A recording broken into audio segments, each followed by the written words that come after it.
So today I'm practicing the Barry Harris dominant scale rules that work well for improv on things like today it'll be a C7 or a G minor 7 to C7. In other words, a 5 chord, C7 being the 5 of F, or G minor 7 to C7, 2-5. And I will run through a quick recap of what it is. And if that's too easy for you, then you can look on screen and skip to that number right now. And if not, I'll do a super quick recap. And I will also post a link to a lesson where I have longer explanations on this. And then we're going to do some phrase building. So first of all, what is the scale and how does it work? We're going to take the C7 scale.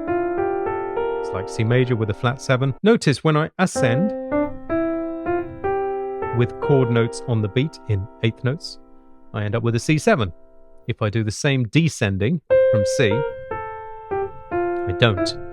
And that's where the Barry Harris scale rule comes in. We're just looking at the simple ones today, and there are more complex ones as well. But we're just going to add that extra B natural between the root and seventh, and you'll see that all the C7 notes come back on the beat. And this will also help us in phrase building. Now we add that extra note when we are descending from a chord note, one of the C7 chord notes, 1, 3, 5, or 7. Okay, so if I'm descending from the 3, the same B natural goes in there, right? You got to be thinking time. 1 and 2 and 3 and 4 and 1. Same from G. 1 and 2 and 3, extra note, 4 and 1. Same from B flat.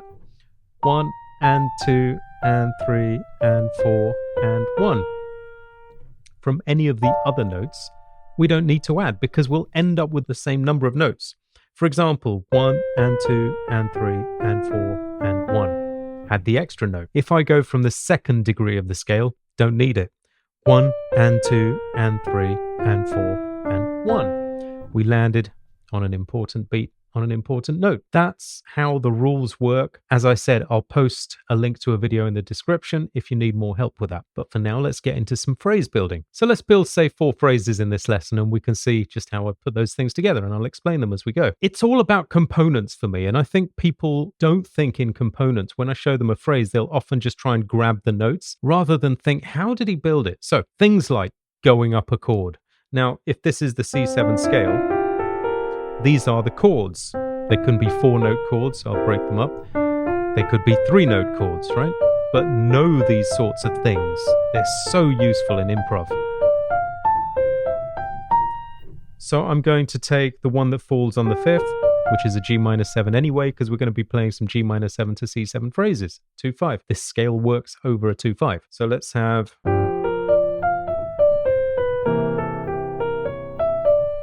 Okay, that's all right.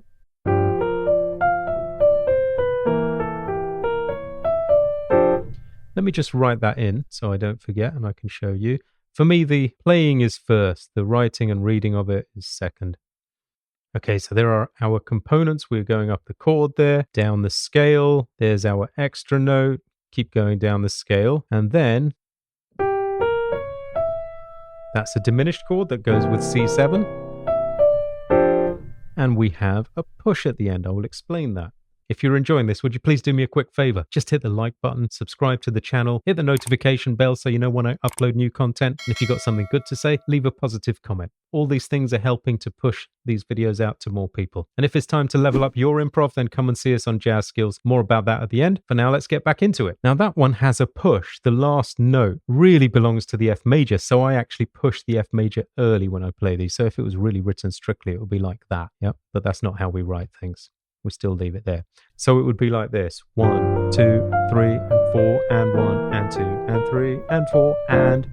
I played an F6 instead of an F major 7 there. Doesn't really matter in this case. Cool things you can do to mess with that kind of phrase. Just cut off the first note. Things like that are great. So you go 1, 2, 3, and 4, and...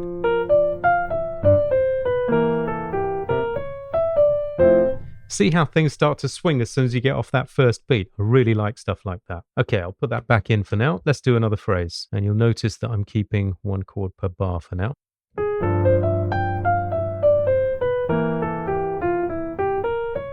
Okay, this time I'm going to take this chord in the scale, this one, and I'm going to put a half step under it. But time-wise, I'm thinking like this. 1, 2, 3, 4, and 1 triplet, 2, 3, and 4 extra note.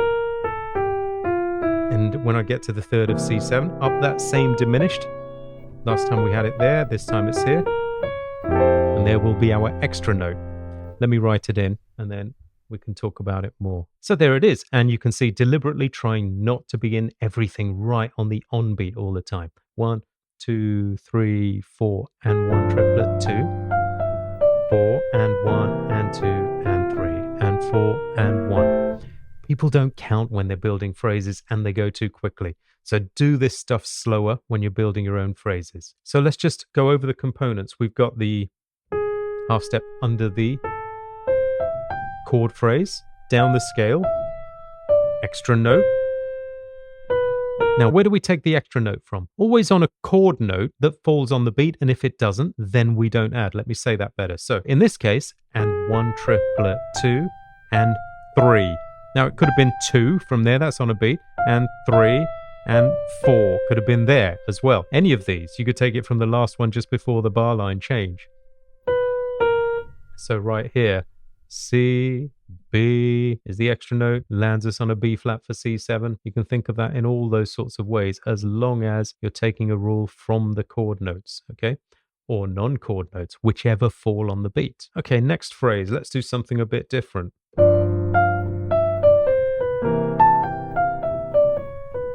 I like that. Let me put it in before I forget. Okay, we have some components going on. So all I did this time was take a third in the scale. Broken third. These are thirds in the scale. Broken. All these things are worth practicing. That's the one I took in quarter notes, as you see, or crotchets if you're in the UK. Down the scale, the E is clearly on the beat. So we're going to take our rule from that E, which is a chord note, of course. 1, 2, 3, and 4 extra note just before the bar line. You saw that. It doesn't have to go just before the bar line. It needs to go in there, right? It happened to in the last two phrases. 1. Let me also, before I go on, just put in the chords. 1, 2, 3, and 4, and 1. I'll explain the jump. And I'll explain that last part as well. So we've got our broken thirds down the scale with the extra note. Now, if we just keep going down, here's a surround note. I'll explain why we didn't just go down in a minute. A half step surround here, or some people call it an enclosure of the C we want to land on. We surround it with half steps. Half step above, half step below, out on the C. So why the big jump between this B flat and this A? Because I did something called pivoting. If a scale is going down, we can cut any point in that and just shift the octave. In Barry Harris classes, we would do this with the horns if they ran out of notes on their instrument. But I like to do it creatively anyway. I just like the sound of it. So it could have been straight down. Nothing wrong with that at all. But actually, I decided to pivot after this note and jump the octave. So we got this.